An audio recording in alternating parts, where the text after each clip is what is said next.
कोई भी दहशतगर्द in case अगर इंडिया के अंदर कुछ करता है, कश्मीर के अंदर कुछ करता है, वो जिस मुल्क का भी हो, हम उस मुल्क को जवाब देंगे। जैश ए मोहम्मद का आतंकवादी मुफ्ती फैयाज ढेर कर दिया गया है। जैश ए मोहम्मद के आतंकी मुफ्ती फैयाज का खात्मा हो गया है। मुफ्ती फैयाज जैश ए मोहम्मद का बड़ा आतंकी था। अज्ञात हमलावरों ने पाकिस्तान में मौत के घाट उतार दिया। बेसिकली तो वो ये कह रहे हैं कि this is a new normal जो हम सेट करने जा रहे हैं फॉर पाकिस्तान। अब जैश ए मोहम्मद का आतंकी मुफ्ती फैयाज पाकिस्तान में मारा गया है। मसला हमारा ये है कि पाकिस्तान को हमने 75 साल में रेंटियर स्टेट बना के रखा है। रेंटियर स्टेट का मतलब है कि भीख मांगो, उधार लो, वक्त दबाओ। चाइनीज कहते हैं हमारे पैसे दो। अब तो कतरी भी नाराज हो गए हैं। अब तो जिस जिसके साथ हम कारोबार करते हैं वो सारे नाराज हो गए। उन्होंने कहा यार ये क्या आप लोगों ने तमाशा बनाया हुआ है, और क्यों आप लोग ये हमसे कारोबार के लिए आप लोगों ने पैसे ले लिए हुए हैं, एंड देन आप हमें पैसे वापस ही नहीं करते। दोस्त मुल्कों के पास जाओ, उनके पास कटोरा लेकर जाओ, IMF के पास जाओ, वर्ल्ड बैंक के पास जाओ, बैंकों के पास जाओ। हर शख्स बेहतर मुस्तकबिल के लिए पाकिस्तान से भागने की कोशिश कर रहा है। सो इंडिया के पास बड़ा क्लासिकल एक मौका आया हुआ है, और पाकिस्तान के हवाले से वो ये तासुर दे रहे हैं कि अब अगर दोबारा कोई वाकयात हुए तो हम पाकिस्तान के अंदर घुस। हेलो, जय हिंद दोस्तों। SP न्यूज़ 91 में आपका स्वागत है दोस्तों। जैसे कि आपने क्लिप में देखा, जैश ए मोहम्मद का एक और मोस्ट वांटेड आतंकी जो कि जैश ए मोहम्मद का टॉप कमांडर था, उसे 24 घंटे के अंदर ही पूरी तरीके से तबाह कर दिया। उसकी खोपड़ी खोल दी गई है। मुफ्ती फैयाज इसका नाम जो है बताया जा रहा है, और ये एक बहुत ही बड़ा आतंकी था। इसका अलग अलग जगहों पर, अलग अलग हमलों पर इसका नाम शामिल था, जैसे कि पुलवामा अटैक, 26/11 में भी इसका हाथ रहा है।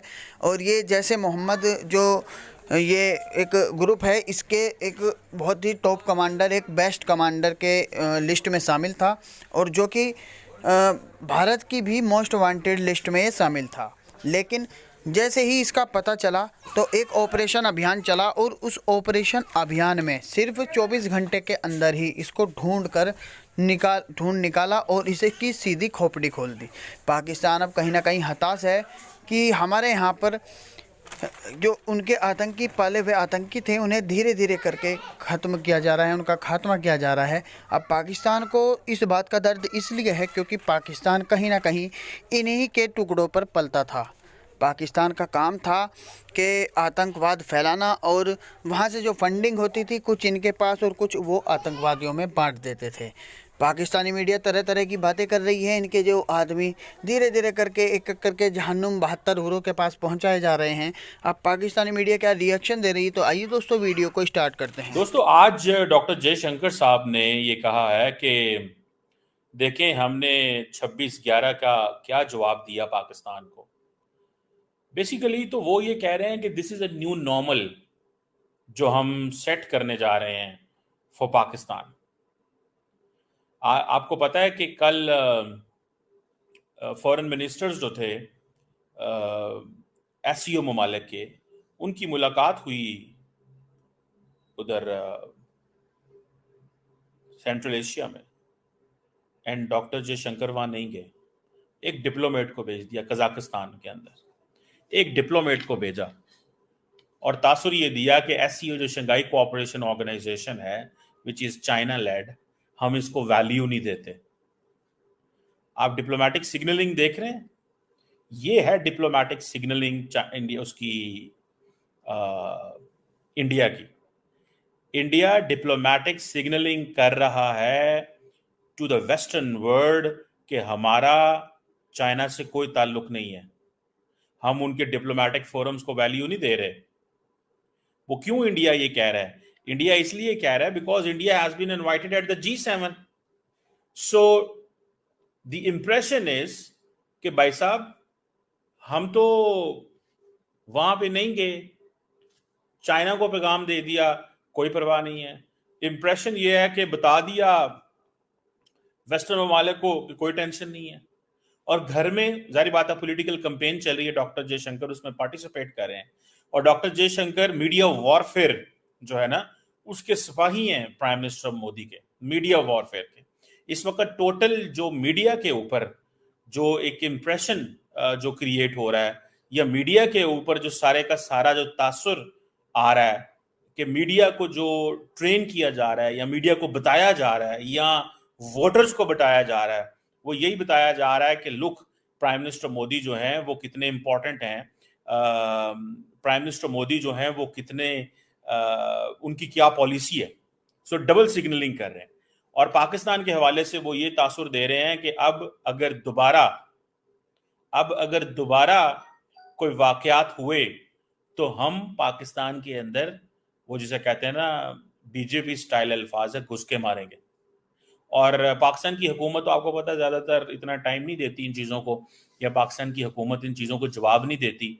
वो समझते हैं ये कोई ज़रूरी चीज़ें नहीं हैं। पाकिस्तान को पता है कि अगर हम इन चीज़ों में जाते हैं तो हमें यहाँ पे बड़ा डीप इन्वॉल्व होना पड़ेगा।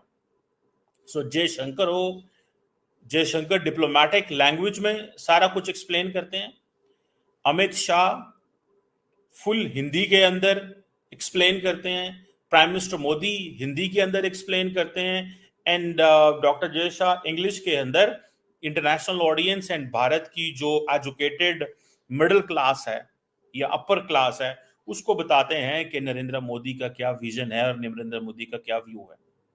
जब इंडियन डिफेंस मिनिस्टर ने कहा कि हाँ हमने बंदे जो हैं वो घुस के मारे हैं या मारेंगे, या जो बंदा इंडिया के अंदर कोई काम करेगा हम उसको फॉलो करेंगे वो जहां भी होगा, या उनका मतलब ये था कि कोई भी दहशतगर्द इन केस अगर इंडिया के अंदर कुछ करता है, कश्मीर के अंदर कुछ करता है, वो जिस मुल्क का भी हो, हम उस मुल्क को जवाब देंगे और हम घुस के मारेंगे।